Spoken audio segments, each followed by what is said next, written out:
Good afternoon, everyone. Welcome to this meeting of South Cambridgeshire District Council Scrutiny and Overview Committee. My name is Councillor Stephen Drew and I am new chair of the committee.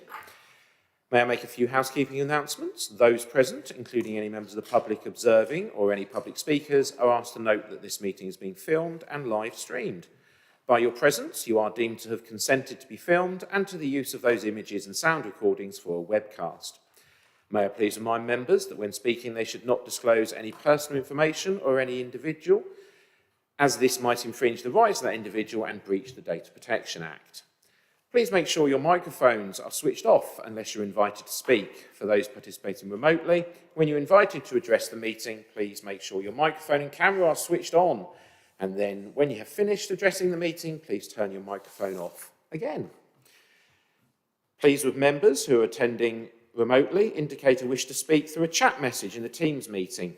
Those present in the chamber should indicate they wish to speak by raising their hand. I will ask the Vice Chair to note the order of speakers, both virtually and in the room. If the committee is minded to make recommendations to Cabinet, including to support officer recommendations, I prefer to do this by affirmation. However, if there are strong opposing opinions, I will state that a recorded vote will be taken. Members in the chamber only will then vote electronically, selecting for, against or abstain. The result will be displayed. Committee members present in the chamber, I will now invite each of you to introduce yourselves. Members, after I call your name, please turn on your camera and microphone. Wait 2 seconds and say your name and ward so that your presence may be noted. As I said earlier, my name is Councillor Stephen Drew and I am one of the members for Camborne. My Vice Chair is Councillor Graham Cohn. Councillor Cohn, please introduce yourself. Thank you, Chair. So it's Councillor Graham Cohn, member for Fen Ditton and Fulbourn Ward. Councillor Anna Bradnam. Thank you, Chair. I'm Councillor Anna Bradnam, one of the 3 members for Milton and Waterbeach Ward. And Councillor Dr Martin Khan. Hello, Councillor Martin Khan. I'm from Histon, Impington and Orchard Park. Okay, Councillor Sue Ellington. Councillor Sue Ellington from Swasey Ward. And Councillor Sunita Hansraj. Councillor Sunita Hansraj from Histon, Impington and Orchard Park. Thank you. And on Teams, we have Councillor James Hobro. Hello, I'm Councillor James Hobro, Councillor for Foxton Ward. Thank you. And Councillor Helen Leeming. Hello, I'm Helen Leeming, Councillor Helen Leeming, one of the councillors of Camborne. And Councillor John Lovelock. Hello, I'm John Lovelock, one of the 2 councillors for Cottenham. Thank you. Councillor Richard Stobart, I believe, is on Teams. I am Stephen, Councillor Richard Stobart for the ward of Girton. Excellent, thank you. And Councillor Aidan van der Weyer. Yes, good evening. I'm Councillor Aidan van der Weyer for Barrington Ward. Okay. Are there any other members present, please, from the Cabinet? I believe we have Councillor John Batchelor. Yes, good evening, Chair. I'm John Batchelor, member for Linton Ward, and with responsibility for housing on the Cabinet. Thank you. Thank you. And Councillor Bridget Smith. Good evening, Councillor Bridget Smith, leader of the council and the member for Gamlingay Ward. Councillor Bill Handley. Hello, Councillor Bill Handley, one of the 2 members for Over and Willingham and lead member for Communities. And Councillor Judith Rippeth. Good evening. One of the 3 members for Milton and Waterbeach Ward and deputy leader of the council. I believe I have covered all the Cabinet members. Would you agree? Great. Yes, excellent. Good. Thank you very much. And we also have with us several officers. Peter Campbell. Yeah, Peter Campbell, Head of Housing. And Aaron Clark. Thank you, Chair. Good evening. And Kevin Ledger.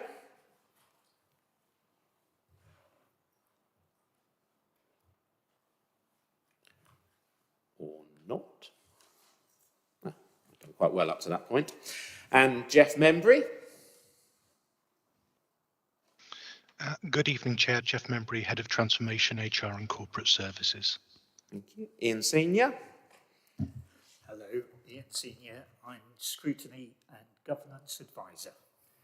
And Liz Watts. Good evening, Chair. Good evening, everyone. Liz Watts, Chief Executive. Thank you very much. Ian, looking at the screen, forgive my newness. Have I missed any other officers I should be inviting to introduce themselves? Thank you very much. And Stephen Kelly. Good evening, everyone. Stephen Kelly, I'm the Joint Director of Planning. Thank you. And Rory McKenna. Thank you, Chair. Rory McKenna, Monitoring Officer for the Council.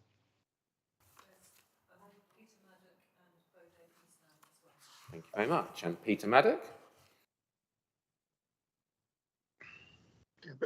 Peter Maddock, Head of Finance. Thank you. And Bode Hassan. Good evening. I'm Bode Hassan, Head of Climate Environment and the Shared Waste Service.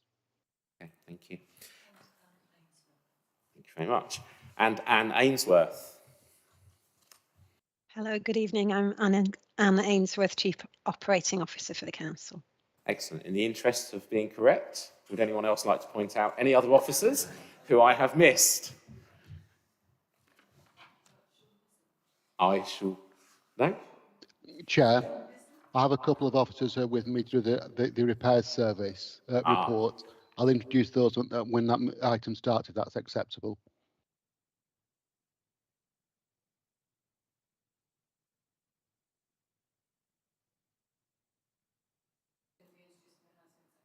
Yes. Okay. So, I shall take the lack of anyone else being pointed out to me as that I have managed to complete that task mildly successfully. Okay. Thank you very much, everyone. So therefore, I'm able to confirm that the meeting is quorate. And if at any time a member leaves the meeting, would they please make that fact known to me so it can be recorded in the minutes? Sorry, Councillor. Yes, Chairman, I have to leave at 7:30 if we're still going then. Okay, thank you very much. Okay, so we move on to item 2, which is apologies. Are there any apologies for absence? I just have one from Councillor Libby Earle. Okay, thank you very much. So that moves us on to item 3, declarations of interest. Do any members have any interest to declare in relation to any item of business on the agenda?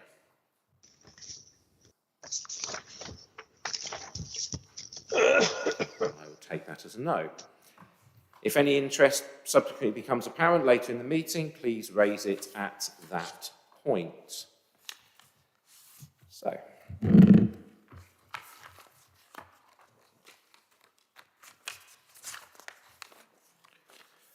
So we then move on to our minutes of last meeting.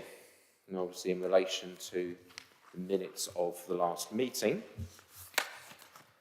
we clearly have a situation where many of the members present were not councillors at that point. So following the approach that was used by the Chair of the Council at the AGM, clearly if you were not a councillor, like myself, at that meeting, then you are not in a position to declare whether or not the minutes are a correct record. Yes, Councillor Bradman. Can I say they look like a good record of the meeting that we had, and I propose we approve them. Excellent. Would someone like to second that? I want to simply comment that I'm marked as giving apologies. I was actually in hospital at the time, but managed to attend the end of the meeting by online. So it gives the report's a bit confusing upon that, but I was perhaps you can make that could be clarified in the minutes. Yes, to be clarified, if only in recognition of your commitment. Excellent, thank you very much. So therefore, I would ask that all those who were present at the meeting are prepared to agree and affirm that those are a correct record of the meeting. Excellent, thank you very much. So we then move on to item number 5, which is public questions. There are no public questions. However, I understand that Mr. Daniel Fulton would like to make a statement about the scope of this committee's work programme. Mr. Fulton, would you like to make your statement now, please? Yes, I would. Thank you very much. First of all, congratulations to all members on your election to the council. You have 4 years here to do a great deal of good work for the people of this district. And I'm looking forward to seeing all the positive things that this council can achieve. I'd also like to thank the chair for being allowed to speak today completely free of political censorship. This was never allowed previously. No officer of this council has approved this text in advance. This is quite a meaningful and profound change, and it's very much appreciated. As the Liberal Democrat Party says in policy paper number 50, freedom of expression is an essential foundation stone of a democratic society. The institutions that govern people's lives must be open to ideas and criticism so that they can be properly held to account. This is what your party has promised in its written statements, and this is what you have delivered, and I am profoundly grateful. To have any public authority repeatedly violate individual civil liberties is not only injurious to the public interest, but it also demeans and degrades those individuals who the public authority feels should not enjoy the rights promised to them by society. Thank you for putting a stop to these practices. There's been another election, and this council must confront the political reality it faces, which is that for the foreseeable future, this is a single-party controlled council. Without a direct political threat from the opposition political group, it falls to this committee primarily to provide scrutiny to the executive. In the past, this committee's meetings have largely been pre-scripted, planned months in advance. This doesn't always allow the flexibility necessary for the committee to focus on the matters where it can most easily impact the council's decision-making process. I would encourage everyone, but especially the committee chair, the vice chair, and the scrutiny office to consider attending a meeting of one of Cambridge City Council's scrutiny committees later this month. Cambridge City Council has a very different approach to scrutiny and a very different approach to public engagement within the scrutiny process. And there may well be lessons that can be learned for this council from Cambridge City. The work program for this committee is largely blank. There has been a tendency in the past to fill up the work program with matters where the executive is very unlikely to change course regardless of the feedback from the scrutiny committee. This is something that the scrutiny committee may want to consider, and it may want to consider changing or setting aside the scrutiny prioritization tool and focus your attention on matters where the scrutiny committee can most clearly impact decision-making. Scrutiny isn't just limited to executive decisions, but also to matters of operational importance. And I think that is a key factor that the committee needs to take into account in the scrutiny prioritization process.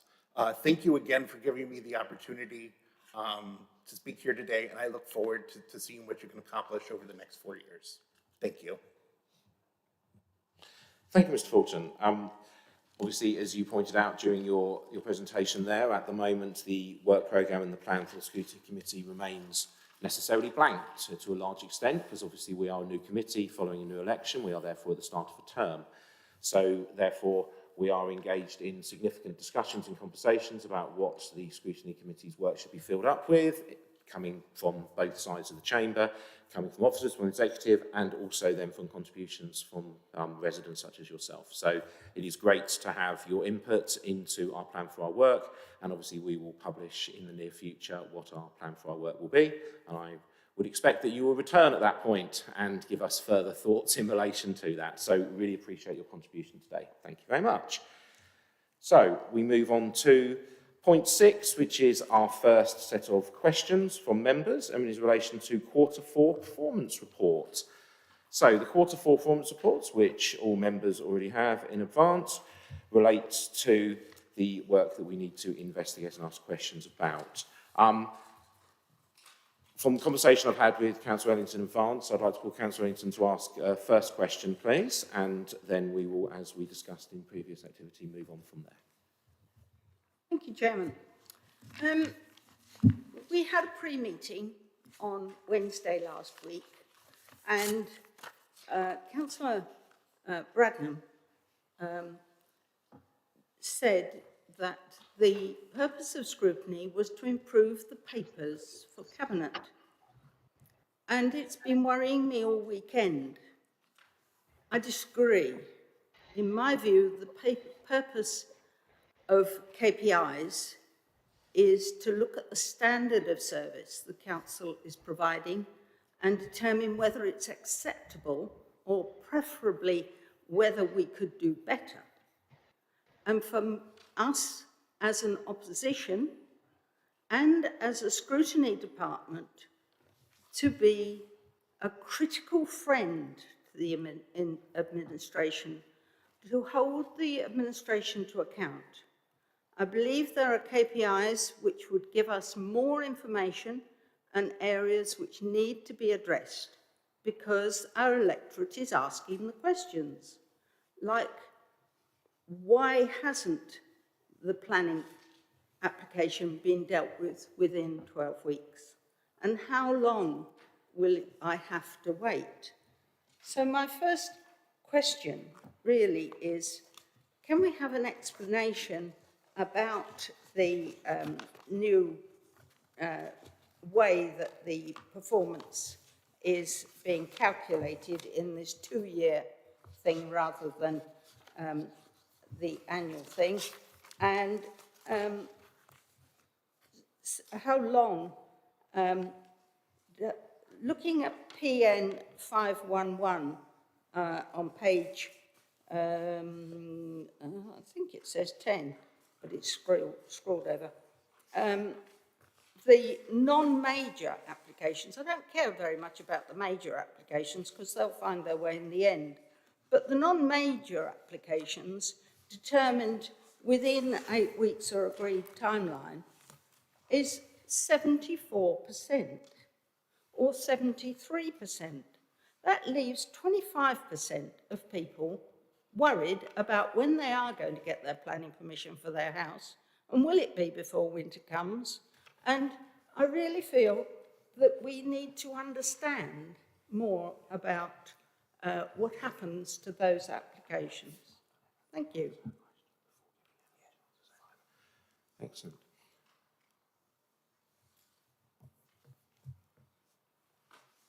So from whom am I taking an answer to Councillor Ellington's question? Stephen Kelly, I would expect. Thank you. Thank you. Sorry, it would normally be the lead member for planning, but I don't think Toomey Hawkins is with us. Chair, I'm happy to provide a response if that's helpful. Thank you very much, yes. Sorry, there appears to be a slight glitch on my camera. The performance on non-major applications includes quite a wide range of planning applications, from houses, multiple houses, sites of up to 9 houses, because 10 or more are major, through to applications by businesses to household extensions, as you highlight. So there's quite a wide range in there. I can't give you an analysis or a further breakdown here tonight, but I'm more than happy to provide a further report on the topic.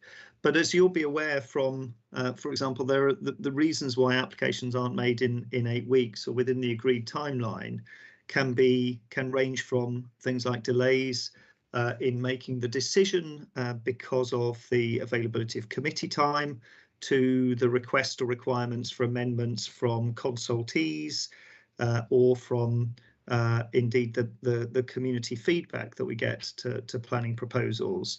And we have got performance indicators that have aimed to try and support businesses, for example, in their endeavours, rather than necessarily simply refuse applications out of hand.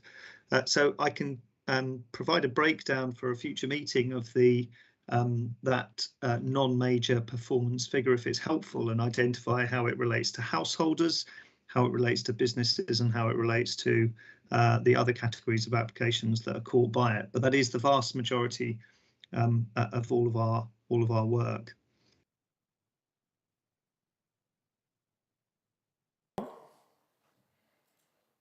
Well, I suppose my concern is that the KPI that we're presented with here only tells us the good bits. 74 have been agreed. It doesn't tell us how and where we might place resources to improve that service. And maybe I'm being a bit concerned because in the past I have produced KPIs for the NHS.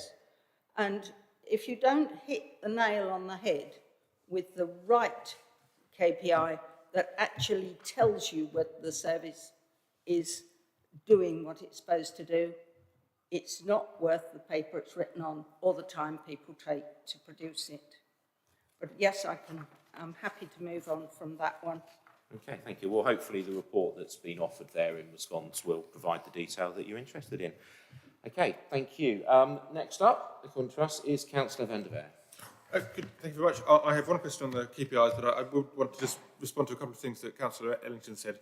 I think what she said right at the very start about comments in the pre-meeting, I don't think there's any issue with them. I think though pre-meetings are an important part of the scrutiny process, and that was sort of clear from the work we did with the Centre for Scrutiny and Governance last year or the year before.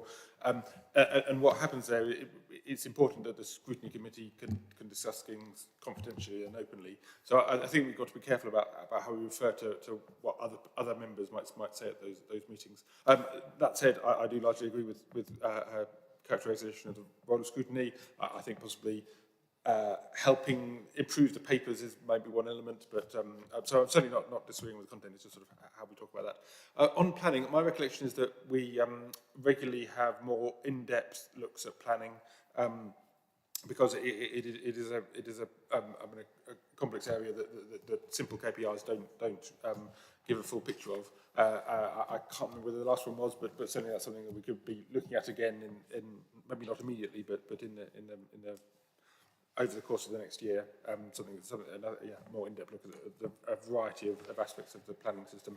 The one particular one I wanted to bring up now was the housing complaints satisfaction on page 15, which clearly has been significantly revised, the methodology.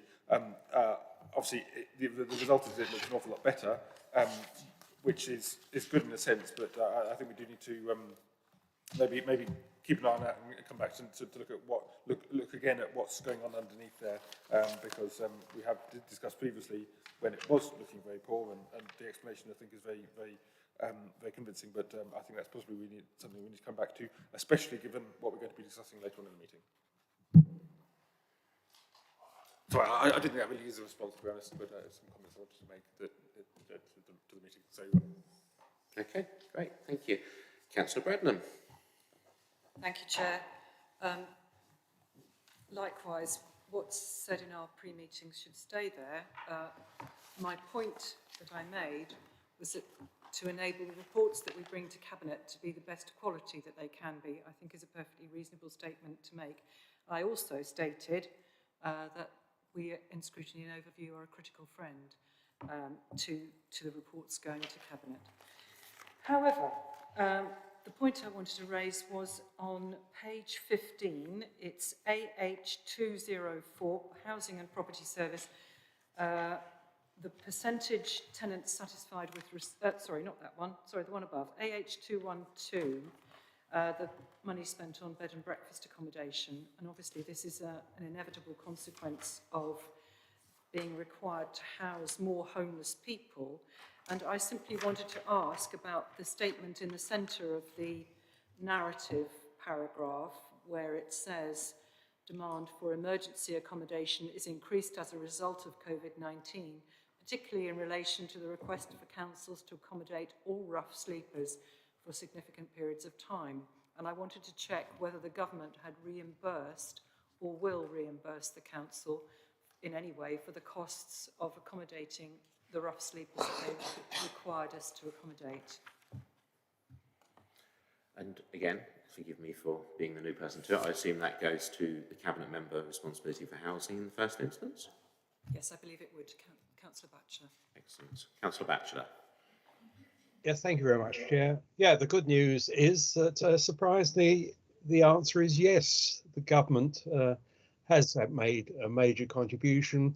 As you will see in the first element of the notes, the actual cost to us for all of this is 45,900. The rest is covered by various grants, COVID grants, and of course we also get income from benefits. So although that's showing 300 odd £1,000, the council's costs are only the 45,000 plus.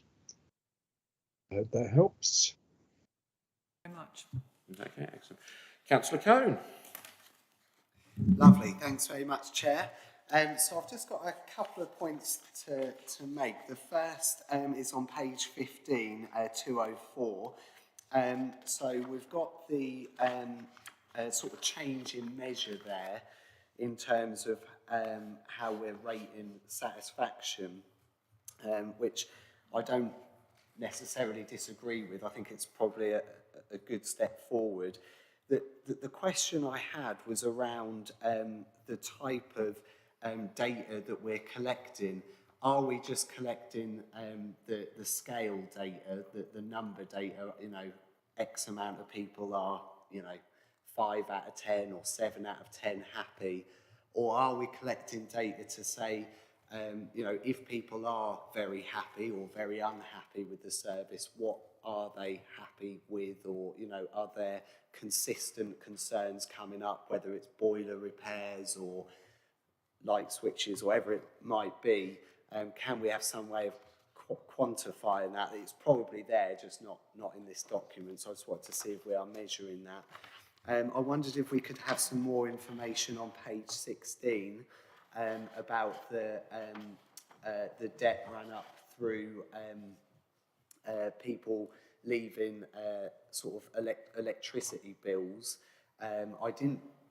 It's probably my sort of lack of understanding on that issue, because I would assume if they're sort of pay as you go, it would be their money that they were leaving it on, or if it, you know, if they had a sort of a direct debit agreement, they would it would be in their name, sort of thing. So I just wondered how that came about, really, and if there was anything that we could do to sort of address that.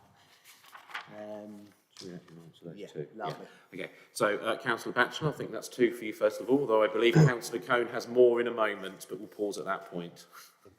Right, thanks very much.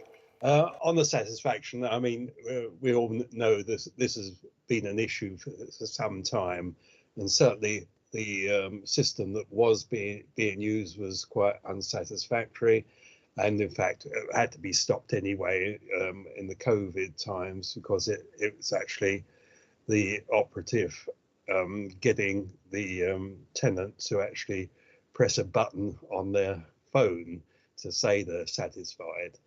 Clearly that wasn't actually very satisfactory anyway, since it'd be very difficult to say anything other than you were satisfied in those sort of contexts. So we've been looking at different ways, and currently we're adopting what is a national sort of benchmark way of dealing with this.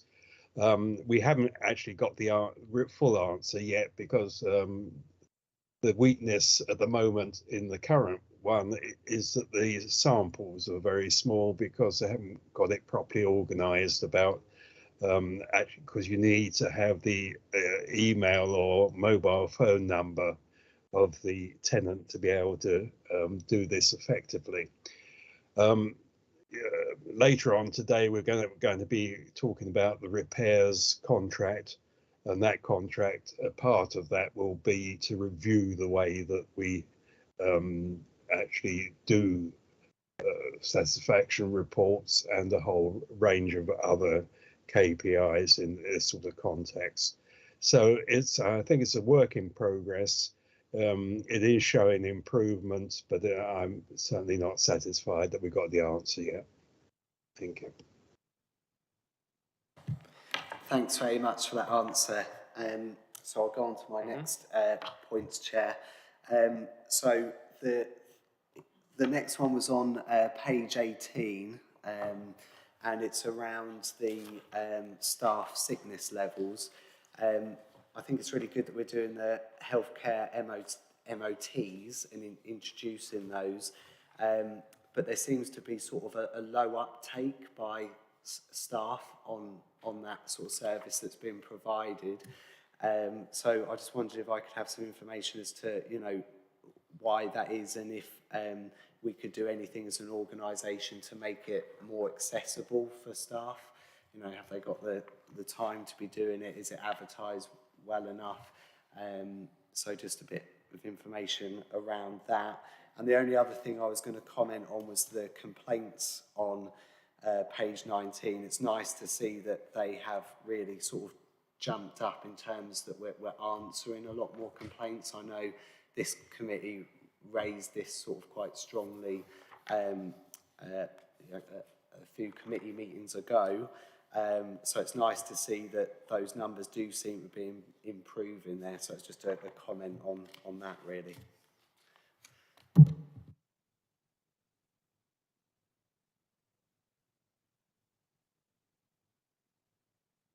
Councillor Batchelor, I think that's for you again.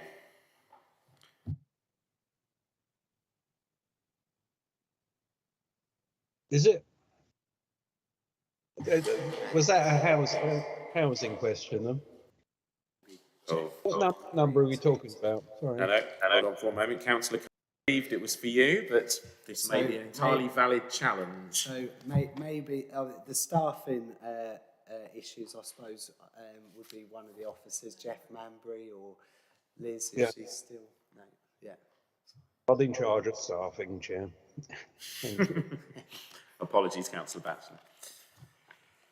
I understand that the question you're raising, Councillor Cohn, is in relation to the health MOTs at the depot. I think that might be Bode's question. Sure, thanks, Jeff, and I can respond to that. This is one of several approaches that we're taking to try to improve the health and well-being of staff at the depot, the drivers and the loaders, the operatives. I cannot comment specifically why there was a low uptake. The only rationale I can think is that it's a bit new, but it's something that we're planning to keep on doing. So hopefully staff will be more comfortable with this and take up the offer as and when, we do it again. But they do buy into other schemes that we have. For instance, drivers and loaders, they walk several miles every day. We give them thicker insoles for their shoes, so to protect their feet. Everybody's quite comfortable with that. So I think the MOT is just something that's a bit new, and some people are not used to that. But hopefully, the more we publicize it, the more we make it available, then the more uptake we'll get. People that work in the office seem to have sort of latched onto this more than those that work on sites. But we are going to continue to make this available to everybody. Is that okay, Councillor Cohn, with all those answers? Thanks very much. Cheers. Okay, excellent. I think Councillor Bridget Smith wanted to add something as well. That.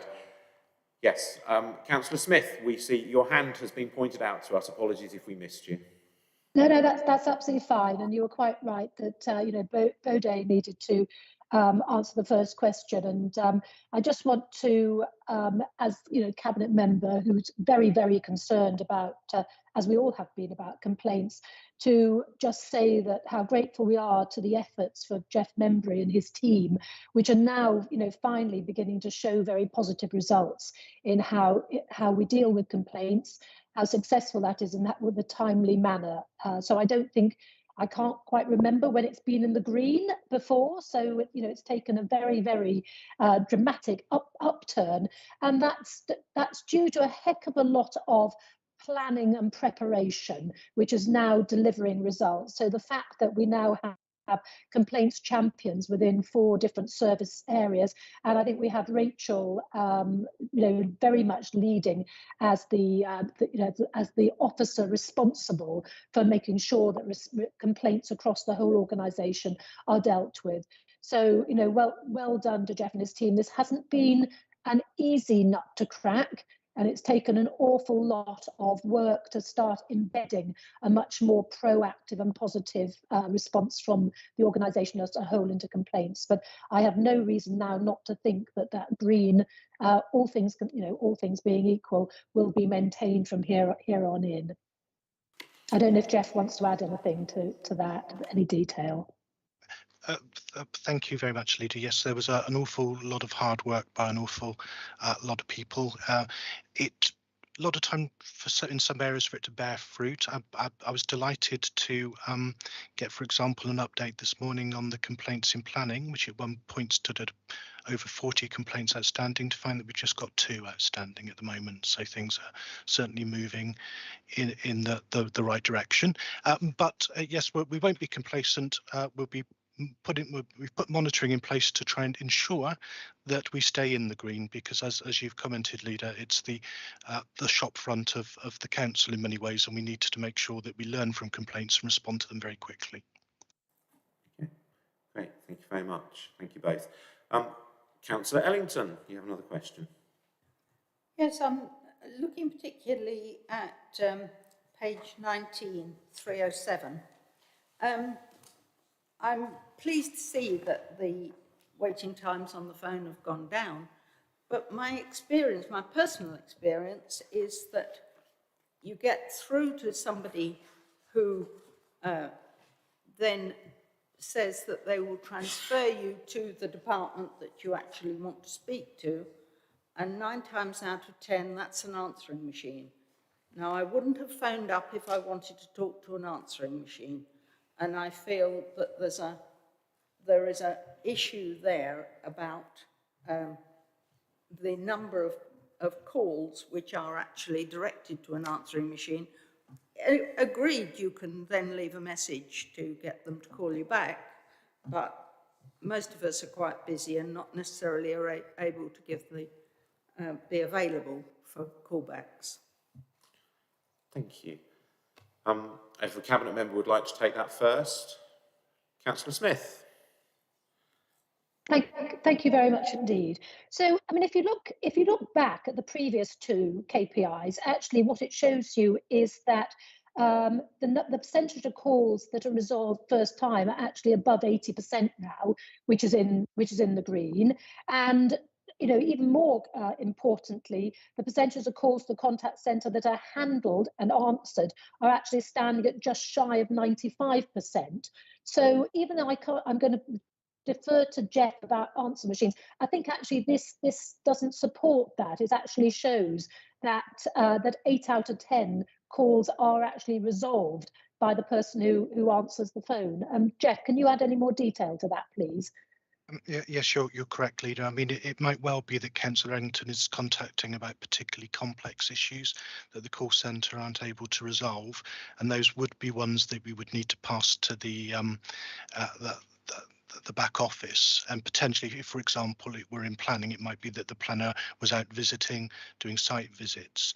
But you're right, over 80% of the inquiries are dealt with first-time resolution. So it's only a relatively small number of more complex inquiries that have to be passed back to the back office. Great, thank you very much, Jeff, and thank you, Councillor Smith. Have we got Councillor Bradnam? Thank you, Chair. My question moves on to the business plan, if you're ready to do that. I wasn't going to move on to the business plan until I was completely done with everyone's questions on the KPIs first of all. You want to check that first? I was going to, because I have a couple to ask, so I was waiting for my turn to come at the end, as it were. Is there any other councillors who wish to ask anything related to the KPIs? Councillor Khan.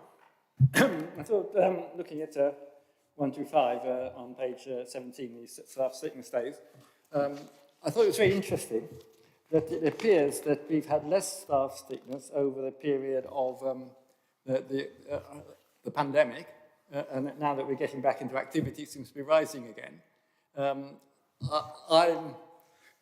I just thought it would be interesting if you've got any explanations, if you understand why that might be the case. I can think of reasons why it might be, but I just wondered what experience you've had, whether it's people working at home work longer hours and may work perhaps when they're sick rather than whereas they wouldn't. Perhaps that's it. What do you think the explanation is? Thank you, Councillor Smith. I think I saw your hand go up there.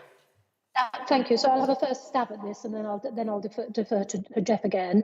I think it was perfectly obvious when we were almost exclusively home working that people who might not have come into the office in the days of office-based working, who had a rash or a cough or snivels, which actually you wouldn't want to bring into close contact with other members of staff, actually kept on working from home. Whereas if they were purely office based, they wouldn't have felt it was safe to come in either for themselves or for other people. So I think that's a very that shows the advantage of the flexibility of home working, that you can be a bit unwell, but actually you can still keep on working. I think the deterioration has been down to the latest variant, bearing in mind that this goes back to March, when actually we were seeing peaks in the latest variant. And I think, I would expect that to have fallen away now. Have I got it right, Chair? Yes, exactly, Leader. And there was also the fact that while people were primarily working from home, obviously they were avoiding contact. As things loosened up a little bit, people started to interact more, and that resulted in more of our people actually catching COVID. But essentially, yes, what you said was correct. That might be an argument, a good argument in terms of favour of having more home working in the future. The flexibility, I think, and yeah, absolutely. So it's a very strong argument, I think, for it, and that people aren't catching bugs, but actually, if you're just a bit unwell, actually you can keep on working without the risk of sharing your germs with other people. And the fact that people were happy to keep on working when they were slightly under par, I think, reflected that. Okay, marvellous. On that excellent note, let's move on. Councillor Badnall, I believe your hand was up again related to KPIs. I just wanted to observe about that. My observation, myself, personally, was that having not been in contact with anybody and living like a hermit, I didn't catch anything for 2 years. So I think it's possibly that as Jeff Membry has said, it's just that you didn't have the opportunity to contract anything because lots of us were not in contact with anybody else. Excellent, thank you. I have no doubt there will be numerous academic papers written in the years to come about workers' health during that period. In that case, then, councillors, I'm just going to ask a couple of questions myself in relation to this. So on page 12, for the indicator FS104 NNDR collected year to date, I'm just wondering if I could have an explanation of the final part of the sentence where it says there are many external factors that impact on performance and the current climate remains challenging. So I just wondered if I could have an answer to what is meant by the current climate remains challenging in relation to NNDR collected, and maybe what as councillors we should be expecting to happen.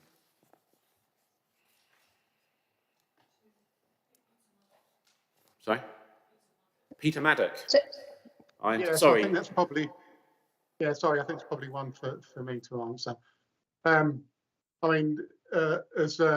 members will be aware, the collecting of NNDR has been quite challenging for a while now because of the pandemic. I still think there's other factors that are possibly coming into play around the increases in inflation, the increases that we've seen in fuel costs, etc. So I think it's just commenting that there are a lot of factors that remain challenging for the collection of business rates, because obviously businesses are finding things challenging still, even after COVID, with the increases in electricity costs and fuel costs that they're facing. So I think it's just a general comment on the fact that actually it has been challenging and actually still remains challenging. Having said that, the collection rates we've experienced have been pretty good despite all of this. So we are still hopeful that we'll be able to maintain high levels of collection despite the challenges that there are. Smith, you were about to come in, or is that done the answer for you? No, that's fine. Thank you. Great, thank you very much. And my other question relates to page 17. No, I apologise. It relates to page 16, and it's AH211, average days to relet all housing stock. And I just wanted to go back to something that Councillor Cohn mentioned earlier about the greater numbers of properties coming back to us with electrical meter issues. And I was struck by the fact that the comment about We're also starting to see greater numbers of properties come back to us with electrical meter issues, large debts and faulty meters. And that was in the explanation or the comments for this key performance indicator related to average days to relet housing stock. I'm just wondering if I could have an explanation of how or what impact we expect these issues with electrical meters and large debts and faulty meters, and what impact we can expect that to have on the average days to relet housing stock. I suspect Councillor Batchelor first as a housing issue. Yeah, sure. Thank you, Chair. So first, perhaps we should say or define exactly what this is about. So the target of 17 days is what we describe as key to key. In other words, it's when the key is handed over from the old tenant and the key is then given for the new one to move in. So in between that, you've got the void issues of the amount of work that necessarily has to happen before handing over to a new client. And it also includes the time it takes to actually advertise the tenancy and going through the process of allocation. Now, we have had a lot more people actually refusing properties after examining them. You know, the allocation system is a partnership between us and a number of other local authorities. And when people apply, they don't necessarily understand the rural nature of South Cambridgeshire. And it's not unusual for people to turn up and find that there isn't a bus, there isn't a shop, there isn't a pub, and you know, the property suddenly becomes less attractive. And when that happens, of course, you've got to go through the process of offering to another person, which can take a week or more.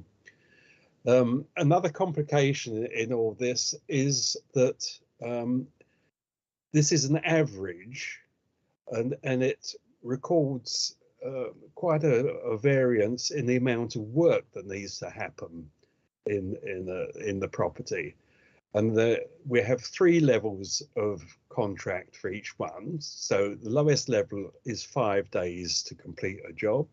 Then there's 10 days, and then there's 25 days.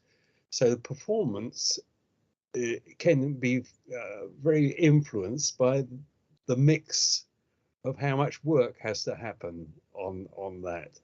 So we are reviewing it, and I wouldn't get too hung up on the electricity. The thing that was a problem was during COVID that we didn't have a pre-inspection for handover. So a lot of properties were handed over in very poor condition because we hadn't been able to go through the proper process. We are doing that now. Don't forget the numbers we're looking at this evening ending in March. So the world has changed somewhat now, and we are doing the inspections. But this is another area that we need to look more closely at, and which we certainly will do as part of the run-up to the awarding of the new repairs contract. Don't know if Peter wants to add anything to that? Yeah, just come in if you don't mind, John. So there are 2 issues with electricity, and it doesn't apply to a great many tenants. But as John's explained what the timescale is, any delay in us taking the keys back and starting work is a problem for us. So there are 2 issues that we're seeing more prevalently now. Is number one is people leaving debt on prepayment meters, which means that we need to get the electricity supplier involved to reset the meter before our contractors can use a supply, and including testing the supply. And secondly, there's an increase in people who've damaged the meters, and sometimes that's been by abstracting electricity from the meters. again, we need to make sure that that's safe before we start any work on the properties. So that's the impact that there is a delay in starting work, and that's the impact it has on voids. The way that we're dealing with it, as covered in the text, is to try to avoid wherever possible people getting into large debts with their household bills anyway, and trying to get involved earlier to give people debt and money advice that would prevent this sort of thing happening in the first place, rather than just dealing with the consequences. Great, thank you very much. Thank you both for your answers. Okay, so I think that brings us to the close of the KPI section. So now we move on to the business plan progress reports. So, Councillor Bradnam, you're most definitely first, as you were there a little while ago. Thank you, Chair. I wanted to take our attention to page 35, and it's D2, looking at reviewing recruitment processes to attract and retain the best talent and ensure that we're an employer of choice. And this looks at reviewing the apprenticeship strategy. What I wanted, it may not be this particular section, but what I wanted to emphasise was the importance of retaining staff. Obviously, we always have to do a recruitment programme, but I think at least, and possibly even more important, is having put the costs into training members of staff. We want to do our very best to retain them. And so I wanted to be absolutely sure that we are doing our very best to make sure that we retain all our staff. And I wondered if we could have some feedback on that, please. It may be the D1 above, actually, thinking about it.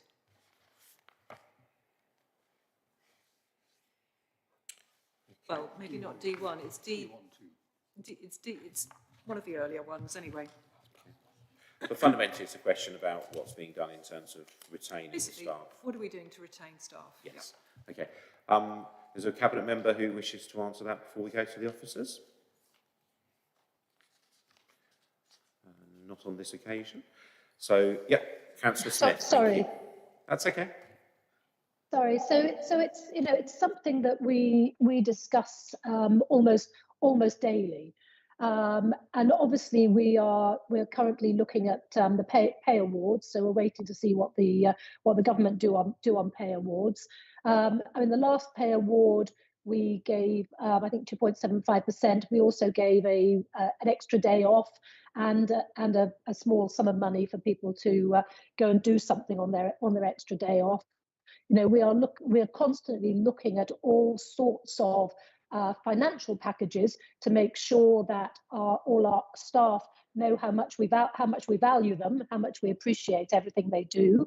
But also the executive management team have put a whole package of other things together in terms of health and well-being support, ongoing training, ongoing mentoring, and I'm not actually, I'm not aware of everything that goes on, but I know it's a significant package, because even though we are very well aware, what a terribly expensive place this is to live, and that's one of the huge barriers we have to attracting people here, we can do our utmost to be an outstanding employer and somewhere where people want to come, where they want to give of their best, and where they want to stay. And actually, our turnover has been very low for quite a long time, and I think that shows that we are being quite successful there. But I'm sure Jeff or Liz can sort of add some more detail to that. Yes, I'm happy to. Thank you. Yeah, I mean, all the evidence shows that what retains people is where they feel trusted, empowered, and bought into the values of the organisation that they work with. And you're right, Leader, we put an awful lot of time and effort into ensuring that people are supported in the way that they work. We've talked, I think, before about the wellbeing sessions that we have. We have what we call the GEM Awards, where we identify great practice by officers, highlight that, and celebrate the successes that they've achieved. You're right, we have got a number of measures to try and counteract the potential negative effect of the fact that being in local government, it's difficult to compete with the private sector, particularly in areas of high skill, but we're constantly reviewing that. And in fact, we're in the process of doing a further review at the moment to look at those areas, such as, for example, HGV drivers, where there are shortage, planners, program managers. It's a challenging environment out there, but we're working very hard to keep people engaged, and also we're working with our managers to ensure that they have the skills to ensure that people feel valued, and to give them the understanding of motivation that they need to keep people in the organisation. So I mean, it's difficult to go through absolutely everything that we're doing in a brief meeting, but we could potentially bring a further paper to a future meeting if that would be helpful.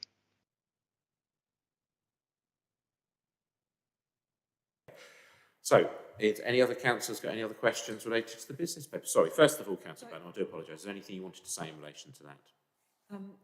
Thank you. I'd like to thank both the leader and Jeff for that response. And I'd like to ask Scrutiny and Overview Committee if they would like a paper to come to Scrutiny and Overview about specific retention strategies. I would agree with you. It sounds like a very sensible thing to do. Councillors are nodding. Liz, was that your hand was up? So, anything you want to add? Thanks, Chair, and through you. I think the only thing I would say is that we do have employment and scrutiny and staffing committee, and a lot of that sort of stuff does go to that committee. So while I'm not saying don't do it here, I think you just want to be careful that you're not kind of duplicating the work of that committee. That's a very sensible comment. Let's not overdo ourselves. Yes, perhaps we'll come back to further conversation on that. Thank you. Councillors, any further questions related to the business plan progress report? Councillor Leaming. Hi there.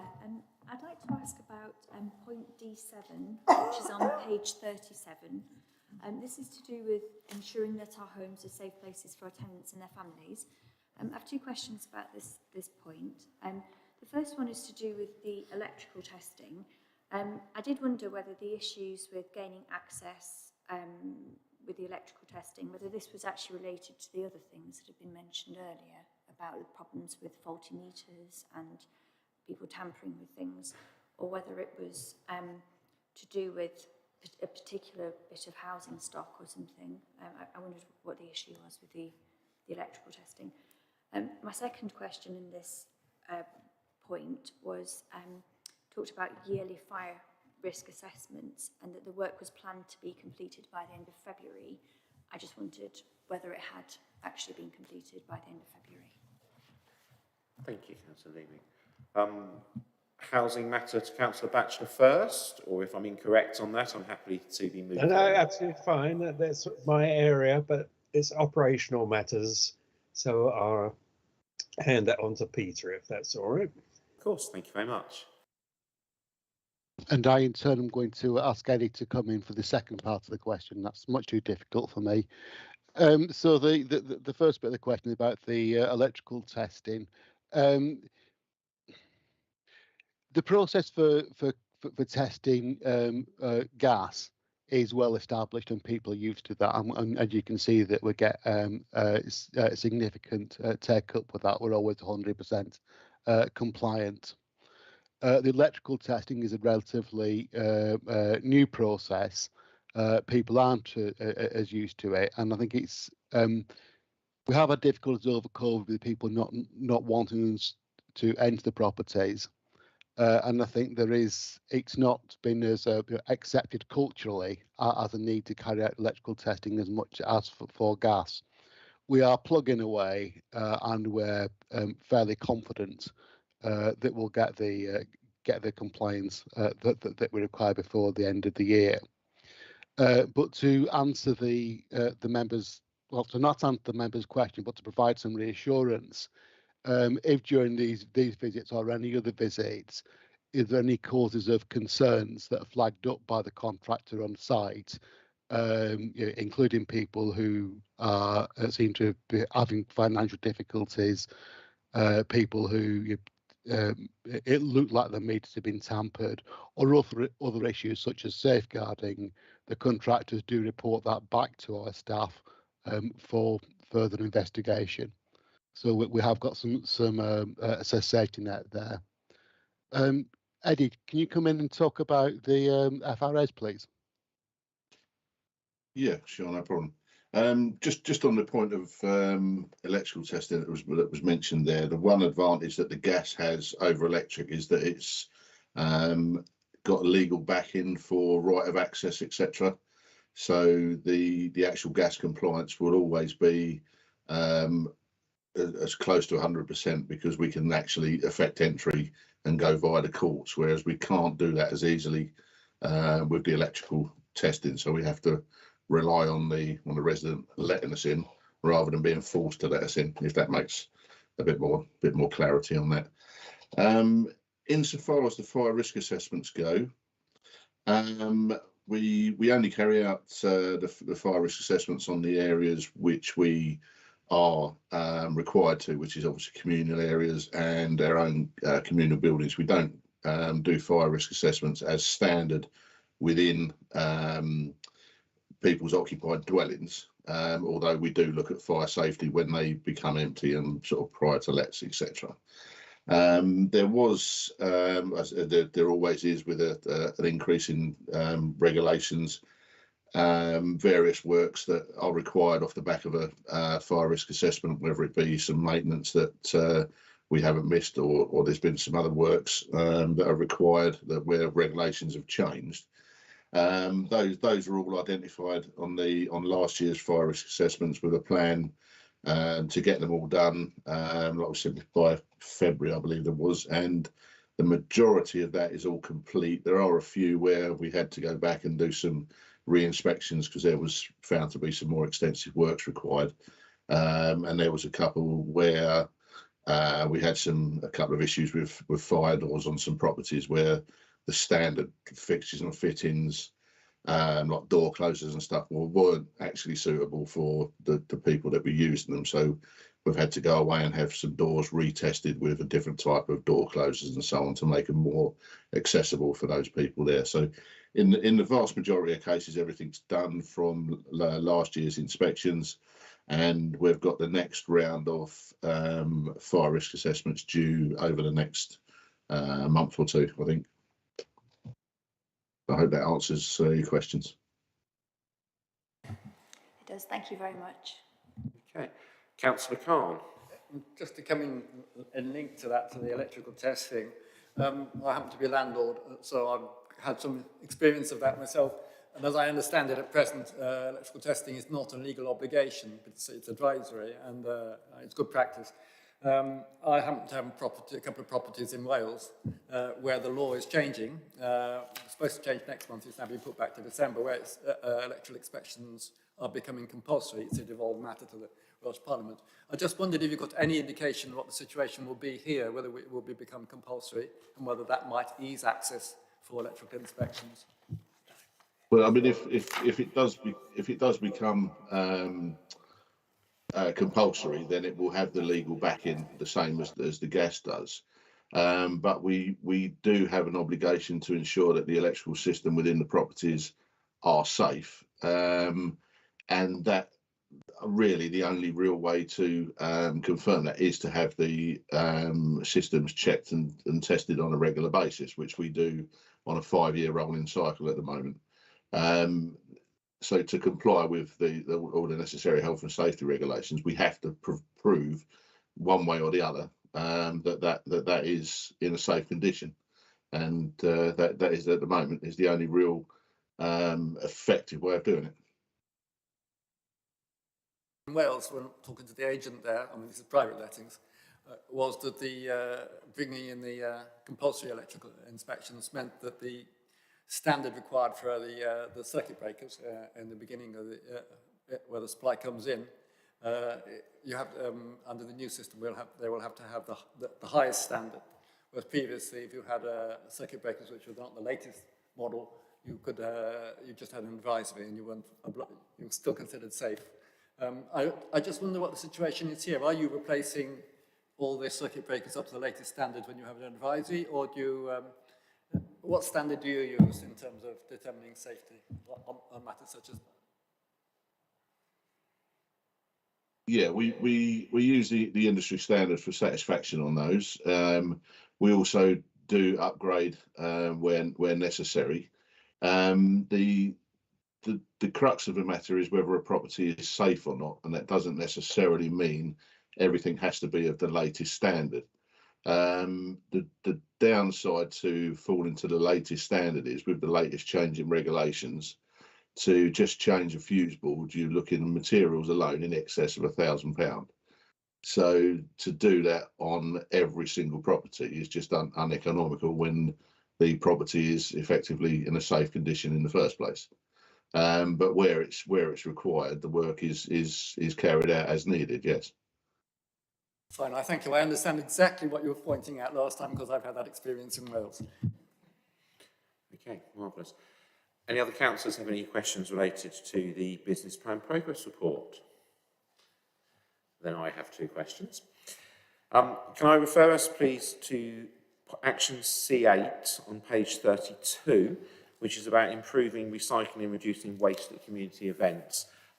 Having just gone through, obviously, the long Jubilee bank holiday weekend, I wondered whether we could have a bit of sort of further explanation for that on what exactly is being done and what impact we are hoping to have and how we are seeking to encourage parish councils and community groups to engage with that process.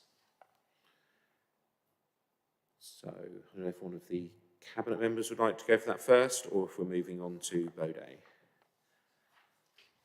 I'm not seeing a Cabinet member hand up for it, so Bode, I think it's you. I think it should possibly be Bode, that's okay. So thank you, Councillor Bridget. We have a very detailed toolkit which we sent by email to all parish councils and people who had expressed interest in holding street parties. And this basically gives a lot of signposts as to how people that want to have events, how they can reduce the waste, how they can recycle the waste, how they can make sure that any waste that's produced is collected in a way that can be recycled. So that's an approach that we have that's ongoing, and that was very widely circulated before the bank holiday. So we expect that we won't have received as much waste as we would normally have received. However, I know from feedback today, we definitely have received a lot more garden waste. So people have spent the 4 days doing a lot of gardening. So our green bins are very, very full.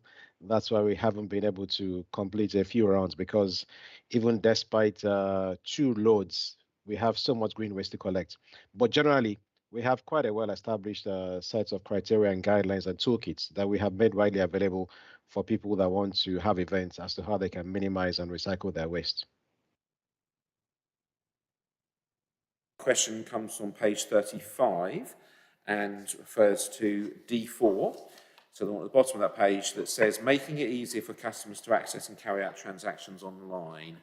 And the question I'd like to ask is related to, whilst yes, it is a fantastic thing that we make it easier for people to carry out their transactions online, how are we making sure that the movement to more transactions being online doesn't end up having the unintended consequence of making it more difficult for those members of the community who are less likely to want to use online systems, and that they therefore find that their access is actually diminished as a result, which I think is always a risk in these situations if we're not mitigating it.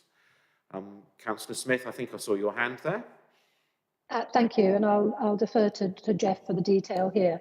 So, you know, by driving modal shift onto onto the website and so on, it actually frees up capacity within the contact centre for our staff there who answer the phone. So, by moving people away from the phones, who do have computers and do have the skills to engage with us through our website, it actually means that we then offer a much better service to those people who don't have internet, don't have the skills, have visual impairments, and so on. So actually the consequences are desirable consequences rather than undesirable consequences. Jeff might want to put some more detail in there. Yes, certainly, Ida. Yes, that's exactly right. The idea is for us to have self-serve options for those that actually live their lives in that way, and increasingly that's the way that a lot of people do live their lives, including me. I think sometimes get home in the evening and then you access sort of things online. But it is part of a twin track approach. The other thing is the strengthening the contact centre. We've already introduced the new telephony system, which means that people wait for less time when they get through on the phone. But the self-serve options also have another function, which means that if a customer telephones the contact centre can actually go in and use those same self-serve options that the customer would be able to actually complete their entire transaction for them. So the question that Councillor Ellington asked earlier on about, well, what happens if you end up having to go through to the back office? This is another way that we're working to minimise those number of occasions when we do have to put people through to the back office. Because if it's a slightly more complex transaction, then what will happen is the customer services officer will use those self-serve options that are available and do it for the customer.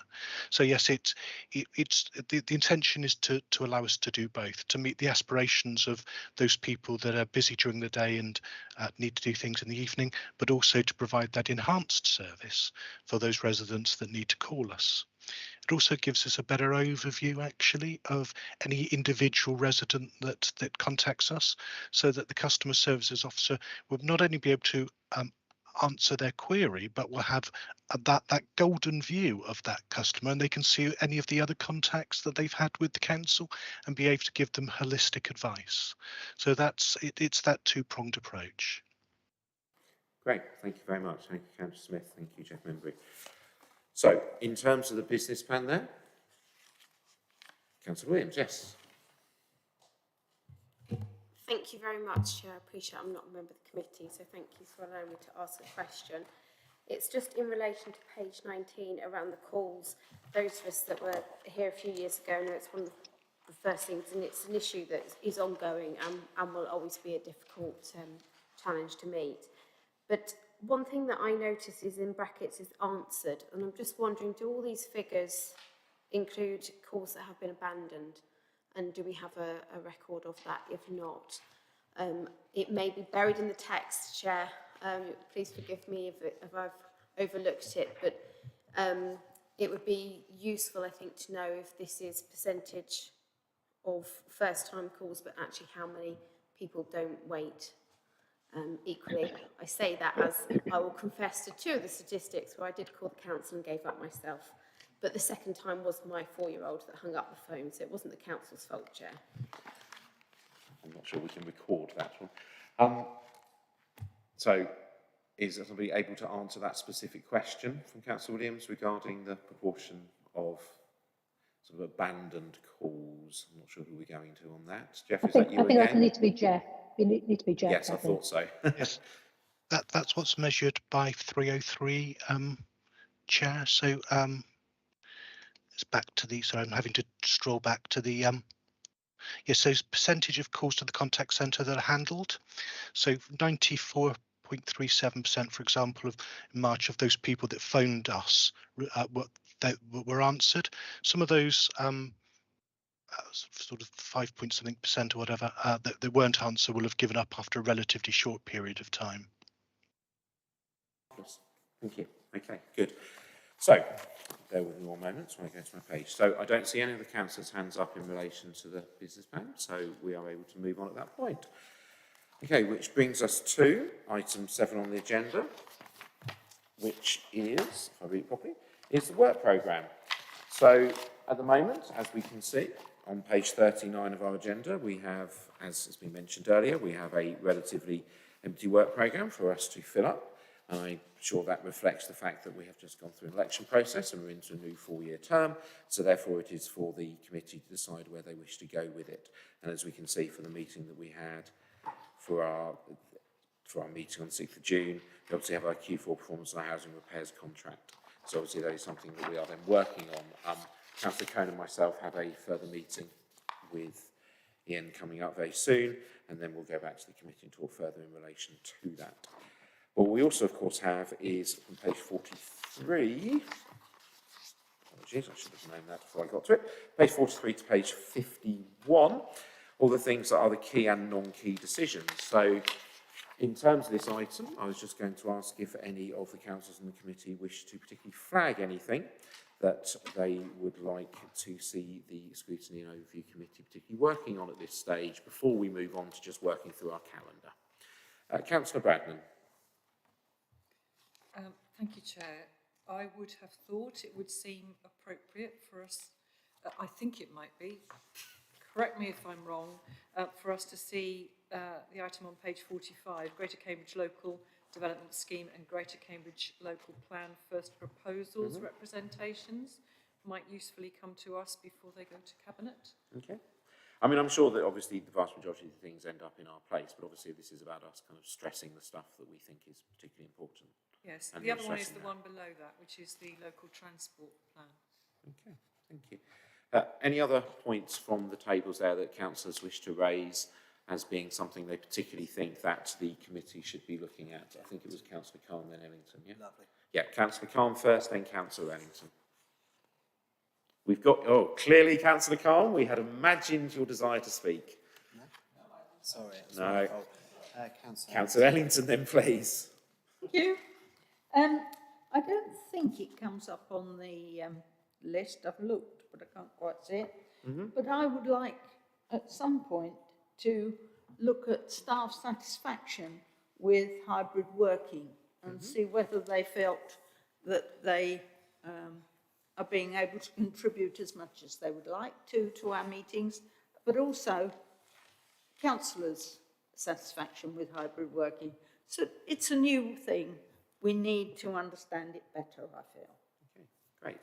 But I would just say, obviously, in response to that, to the point that was made earlier, just making sure that we're working within our remit rather than stepping on other committee toes. But I'm sure that, as you say, as it is quite a new thing, it relates to councillors as well. I'm sure there's some work that we can consider in that. Is there anything else any other councillors wish to flag at this point? Hold on, sorry, Councillor Bradman. On that same point. Yeah, just give us, hold on, just wait for a second. I just want to make sure we got our list correct. Yeah, I think it was Councillor Bradman, then Councillor Lennon. Yeah, and then it'll be Councillor Smith. So yes, Councillor Bradman first. Sorry, it's just that we've got a paper on hybrid working coming to, and I cannot remember if it is Cabinet. Employment and staffing. Yeah, it's coming to employment and staffing and Cabinet anyway. So I think what Councillor Ellington is looking for will be coming anyway to other fora. Okay, great. I can see that there's a sudden desire and a lot of people to chip in, so I'm just going to stick to my order. So I'm just going to go Councillor Leaming, Councillor Smith, and then yellow hands everywhere. Okay, Councillor Leaming is next. Thank you. This is a new person's question. I just wanted to understand the pipeline of those sorts of things, how they move from Cabinet to us. Which point? We do pre-scrutiny before Cabinet, and so we look at papers before they go to Cabinet. Chair, through you. Thank you. Okay, so is that okay, Councillor Leaming? Yeah, thank you. I've now got Councillor Smith. Thank you very much. So if I could just talk particularly to the hybrid working item. So because this is to do with employment and our staff, the proper place for that to be pre-scrutinised before it goes to Cabinet is in the Employment and Staffing Committee. It's a bit similar to the Audit and Corporate Governance really provides the pre-scrutiny for the finance stuff as well, even though, of course, you're always very welcome and often do look at that as well. So that's the right and proper place for it. What Councillor Ellington did talk about was about member satisfaction. So that's something different. So there is an excellent piece of work that's coming to Cabinet on hybrid working, which has been based on an extensive sort of interrogation about what officers' experience is and what they want. So Liz and her team have really gone to considerable means to identify how happy staff have been, what the problems are, how staff within all the different teams want to continue working in the future. And I think they have been really inspirational in the proposal that's coming forward, which actually allows teams to select the way of working that suits each team rather than having a blanket approach for the whole council. So it's a very, very good piece of work, which I say is going through employment and staffing first of all. But I think you will be reassured when you read that as members about how robust the evidence base is for it. If you want to, as Councillor Ellington suggested, do something separately about the member experience, then that's obviously separate to this, and might be quite interesting. Councillor Smith. I've got Councillor Hart. Thank you, Chair, and apologies. I'm mindful that I didn't join at the beginning, so I may have missed this. I checked the minutes from the Employment and Staffing Committee meeting, and the reason I couldn't remember so well the other day was the last meeting was in January 2022, and that hybrid working policy did come to Employment and Staffing. But apologies if you've already covered that. So the concerns we had about perhaps it going to Cabinet before Employment Staffing are unfounded. Thank you very much for that. So, having gone round all the councillors on the committee, nobody else's hand is up. Councillor Williams. Thank you, Chair. It was in a bid to help slightly with that because I sat on the Staffing and Employment Committee. So yes, we did view it on January 2022. But one thing, if you were to look at the minutes, was reflected, and very much I think in the points that Councillor Ellington picked up on, was about the difficulties that members were having due to internet and access to Teams and the like. So I think that's something which was reflected at Staffing and Employment Committee and would be a good piece of work for this committee to pick up if you were so minded. Great, thank you very much, which obviously then is very relevant to the agenda item there, which is where we're trying to decide exactly where we're going with it. Okay, thank you very much, everyone. On that note, I would suggest that we move on to our next bit. I need to try to keep my agenda in front of me. So then we have agenda point 8, to note the date of future meetings. The next two scheduled meetings of the Scrutiny and Overview Committee are on Thursday the 26th. Sorry, I shall start again. The next two scheduled Scrutiny and Overview Committee meetings are on Thursday the 23rd of June and Thursday the 26th of July 2022, both at 5:20 p.m. So that brings us to our agenda item number 9, the award of contract for responsive and void repairs, heating service and maintenance, cyclical and planned works. So therefore this brings us to page 55 of our agenda. So I will open up to questions from councillors. Councillor Bradnam, I see you first. Thank you, Chair. I wanted to ask, excuse me, at page 59, paragraph 23, points out that the tender was based on 4 main elements, the third of which was a price per service to carry out gas servicing for properties. And I wanted to ask, will we be looking to convert our properties to greener sources of energy in due course? I appreciate that there may be detail about that in other places, but I just wanted to clarify that our priority as a council to be green to our core is being lived out through this maintenance contract as well. Thank you. So, Councillor Batchelor, are we coming to you first, or are you passing on straight away? Yeah, happy to confirm that we're green to the core, and we, in our long-term plan, we're anticipating investing £440 million over the next 30 years in order to achieve that.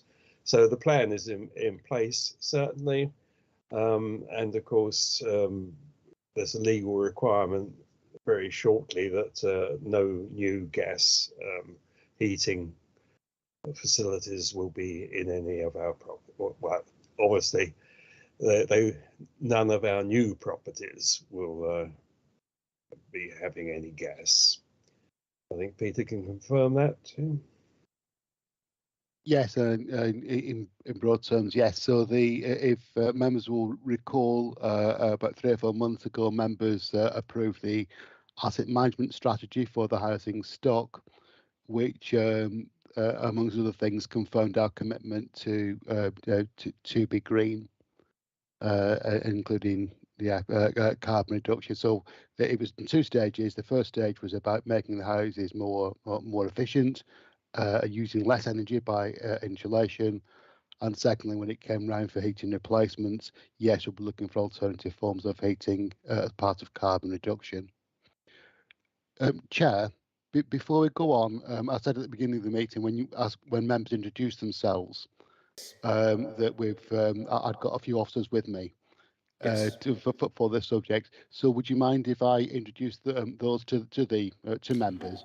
Yes, absolutely. Yes, you did mention that earlier. Thank you. Yeah. Eddie corrected earlier the special guest appearance early on. So Eddie Spicer is the service manager for housing assets, who's obviously he's our repairs manager, who'll be leading on this contract management. Secondly, we've got Sean missing. Eddie and Sean and Richard, do you mind putting your cameras on? Sean is our procurement officer who's led this to make sure that we're compliant. And thirdly, Richard Medley. Richard is a consultant we've engaged from Art Consultancy, who's held our hand through this process to make sure that we're doing everything properly and getting best value from this process. Thank you, Chair. Great, thank you, Peter. I assume what we'll do is we'll come to you in the first instance in terms of questions, and then you'll pass out to your colleagues if necessary. John first. Sorry, yes. John and then you, yes, absolutely. Okay, and if I can just make everyone aware that Councillors Smith, Handley and Rippeth have apologised, but they've had to leave the meeting. So they were obviously online and they've departed, but sent their apologies. Okay, thank you. Councillor Bradnam, are you okay with that answer for us to move on? Yes, thank you. Thank you, yes. Great, thank you. Councillor van der Waal. Thank you very much.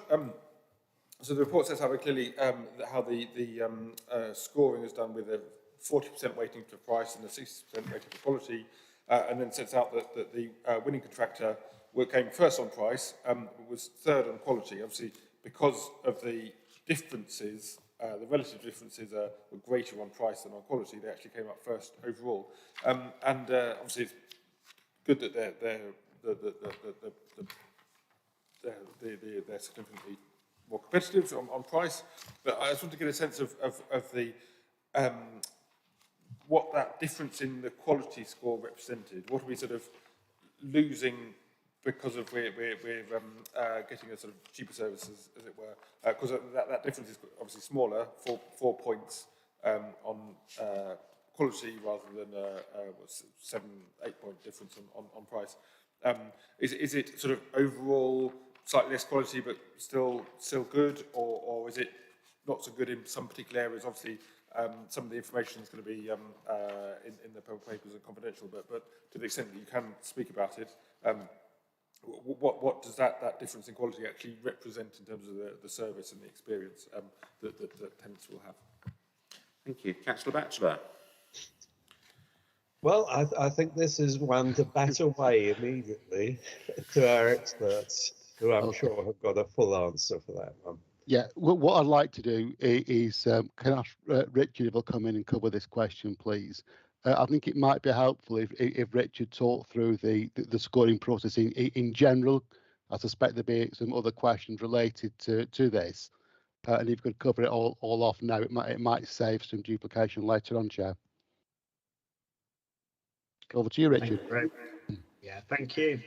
I think the overriding point is that following a selection questionnaire process, which was the first stage prior to the full tender process, we had already evaluated the prospects' potential credentials of around 20 contractors.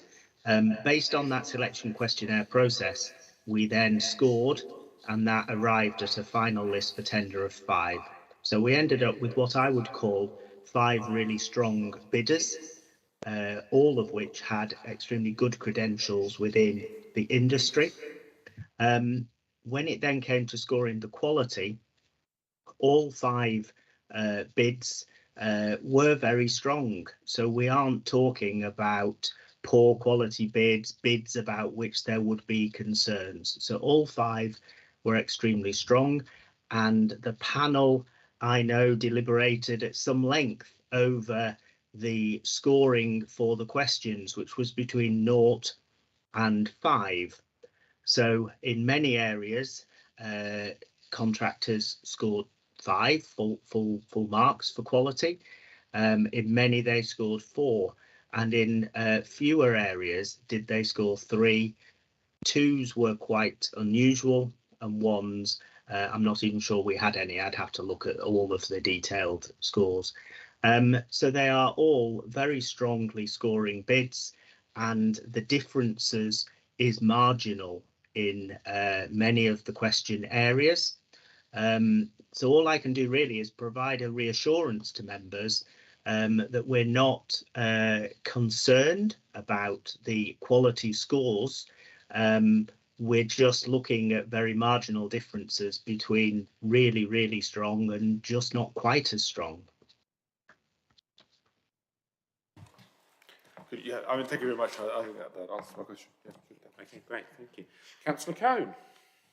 Thanks very much, Chair. My question is actually very similar to Councillor van der Weij's question. I was essentially going to ask about whether there was sort of any inbuilt sort of bias essentially to our current contractors.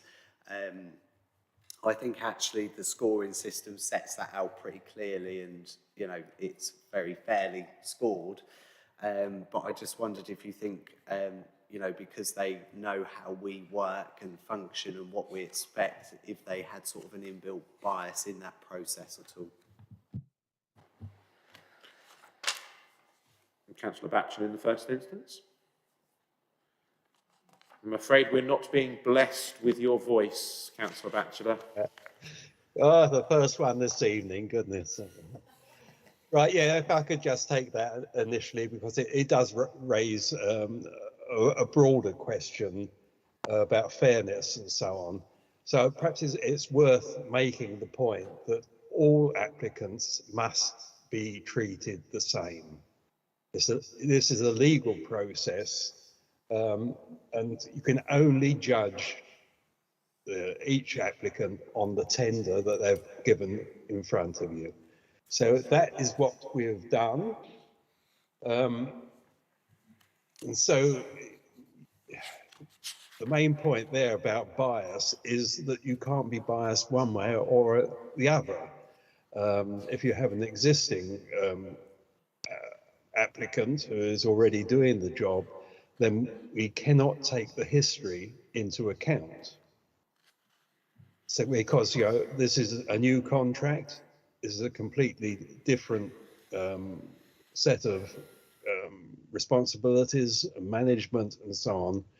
And so I think we all need to understand that everybody has to be judged the same, and no bias in any direction.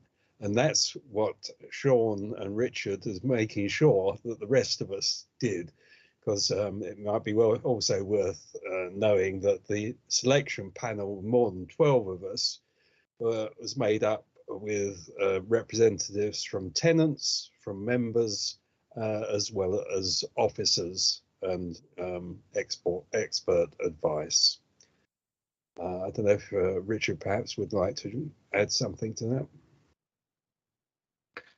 Only just to reiterate your assurance that there has been no bias whatsoever in favour of any particular contractor in the scoring. Thank you. Sorry, just a second. Councillor Cohn, any? I'm very reassured by that answer. Thanks very much. Thank you very much. I don't think we have anyone else on the list at the moment, do we? No. No. Councillor Bradnam. Thank you. Oh, my thing is telling. I think we can hear you. Good. I just wanted to point out that at paragraph 11, we were told that there were 11 submissions at the selection stage, and it was all anonymised. So we've only had Mia's name put back into the report for the purposes of this report. All the way through that assessment, it would have been totally anonymised, as far as I understand it. Yes. Do we have nods from the relevant people to confirm that is the correct reading that Councillor Bradnam has made? No, John's coming, Sean. That's not the case. Ah. Okay.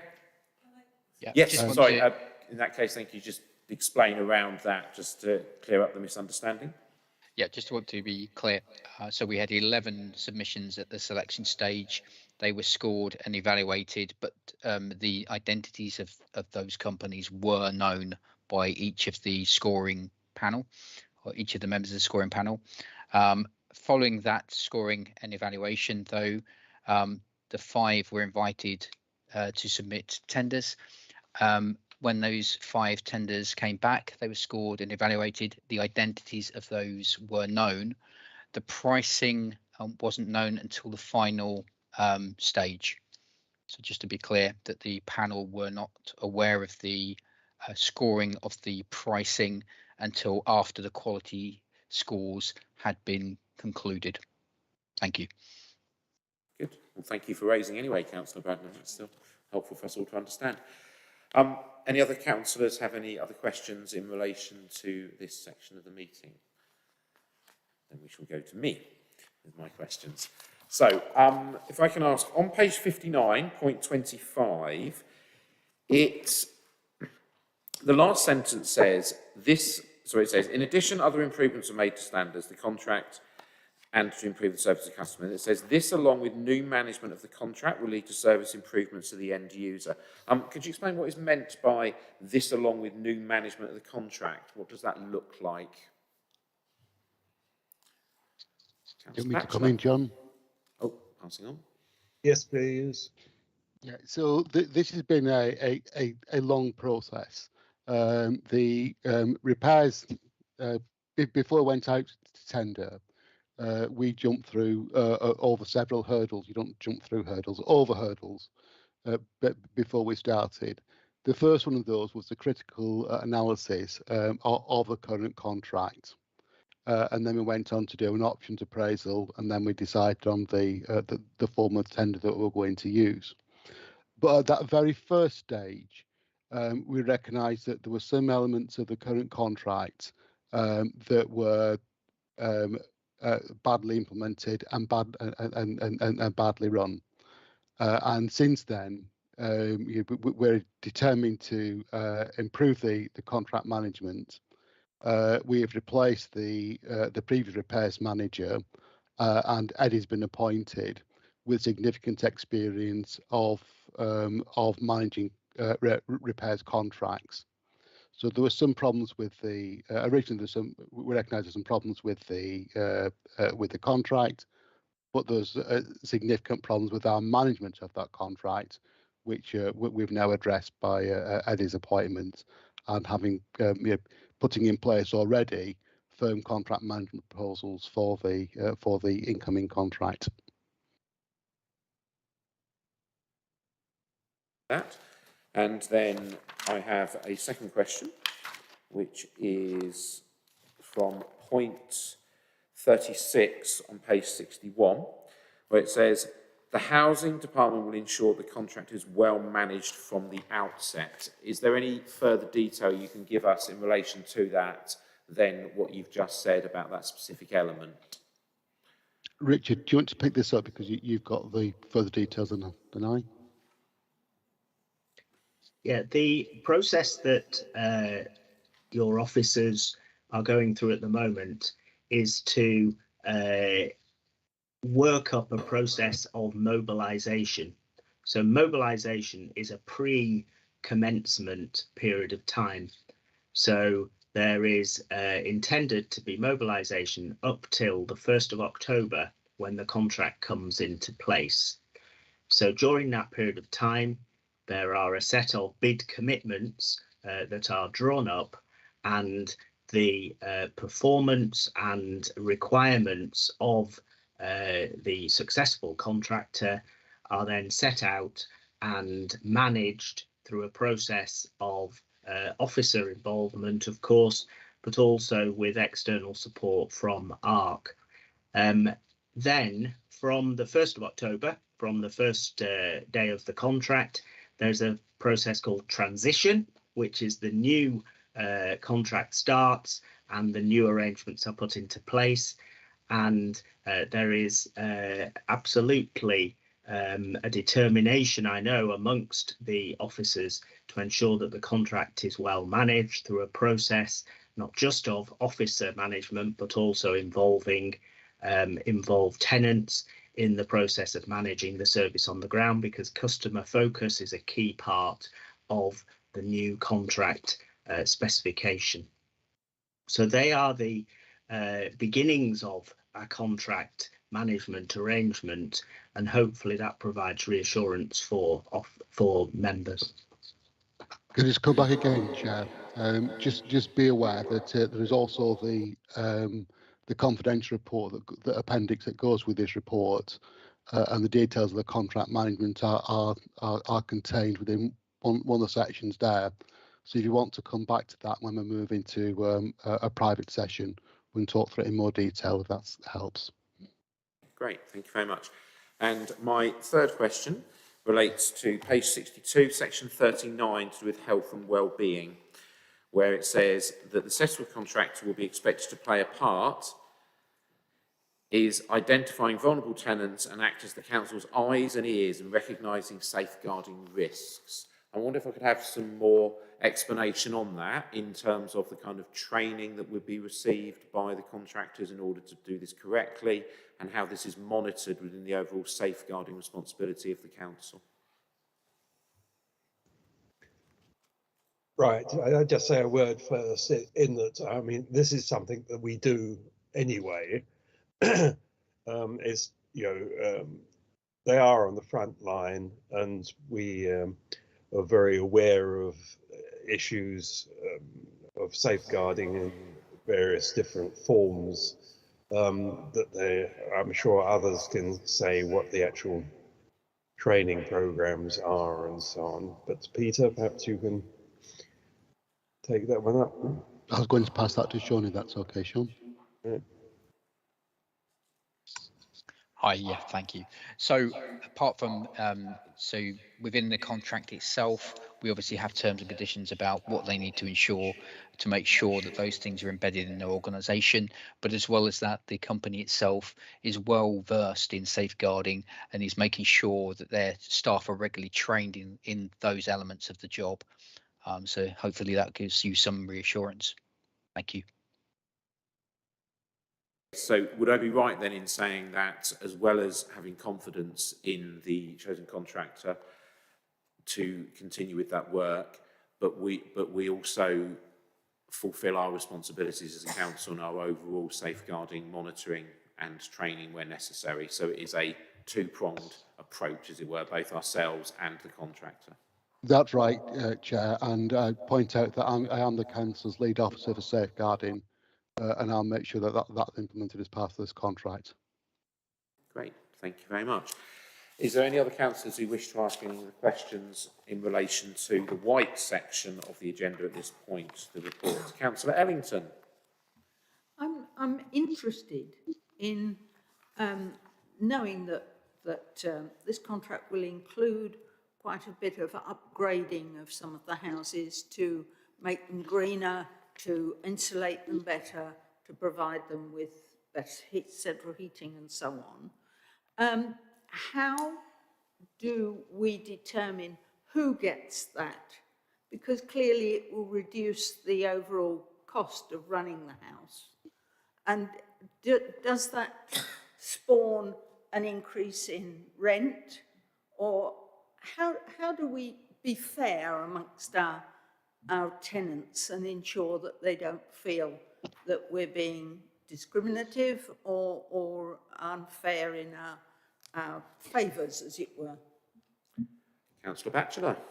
Yeah, well, there is a rolling programme of refurbishment in all sorts of different areas, replacement kitchens, bathrooms and so on, and heating systems. So there's a long-term plan for all this.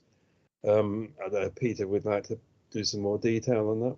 Yeah, just to remind members again that last year we approved an asset management strategy, which covered the council's approach to asset management, and a big part of that was the improvement and greening of the housing stock. So it's not a matter for councillors of who gets it and who doesn't. The idea is that we're going to improve the standard of all our properties to a standard that's agreed with members and tenants. What we are proposing is that we carry out a stock condition survey of our own stock, so we best know what the current condition is. From that, we can draw a line to know what the gap is for the future works, and we'll prioritise within that. And probably, we're looking at doing the most urgent properties first, so that nobody is unduly suffering. And once we've finished the survey and we've got the details of the asset management strategy in numbers and in actions, that will be reported back to members in due course. So it will be, it'll be very clear and transparent process. The question then is, further question was about, are people charged for it? It's a slightly nuanced answer, is that people will not get any increase in their rents as a consequence of the work that we carried out on the asset management strategy. However, what members did agree to last year, for properties that are improved, and they're improved so much that they have an energy performance certificate rating of either an A or a B, so a very high standard, that the rents for those properties would be increased to 105% of the target rent. The target rent is obtained from following a formula set by government, but that will be increased on re-let. So it wouldn't be the current tenants who paid that cost, but the incoming tenants after refurbishments take place. Okay, thank you. So, okay, yes, thank you very much. Is there any other questions that any other councillors wish to raise at that point regarding that? Ian, it has come to mind in my head that I didn't do something before moving on to that agenda item, which is that I assume that I am supposed to ask the committee to affirm their support for the presentation of the previous item, the performance report to Cabinet. Would I be correct in saying that I have made that mistake? It's not a mistake, but I suppose really you should. Yes, okay. So I apologise, members, if we can just roll our minds back for a moment. I'm sure it will happen very quickly. So obviously we were previously on point number 6 related to the Q4 performance report. So if we could just roll us back to that one and just ask members to affirm the fact that they're happy for the Q4 performance report with any comments that have been made, which will appear in the minutes, to be presented to Cabinet. Agreed. Thank you very much. So if I then return us back to the item that we're on, number 9, and again, Ian, you will correct me if I follow the procedure wrongly at this point. I'm going to ask if any councillors wish to ask any questions related to the restricted part of the paper, which is agenda item number 10, because if they do not, then obviously we do not need to move into the next section of the meeting. So are there any councillors who are going to wish to ask any questions related to the restricted part of the papers? Not from me. In the absence of that, I assume that we then don't have to move into whatever the correct title is, the exclusion of press and public, as we're not asking any questions related to the purple papers. Okay. And in relation to that then, to go back to what I just did there, I need to ask if members are happy to affirm the presentation of our comments related to the award of the contract for the responsive and void repairs, heating service and maintenance, cyclical and planned works to Cabinet following our meeting. Is everyone happy to affirm that they agree that we will do that? Agreed. Okay, I see no opposition to that, so everyone affirms to that. In which case, as far as I can see from my agenda, we are at the end of the agenda. Ian, I'm looking to you again. You will see that this is something I do quite often because I don't like to get things wrong. So we're having that. That's fine. In that case then, at 19:11, and with thanks to all of our officers and Cabinet members who have remained to the end, we are able to declare our meeting closed. Thank you very much.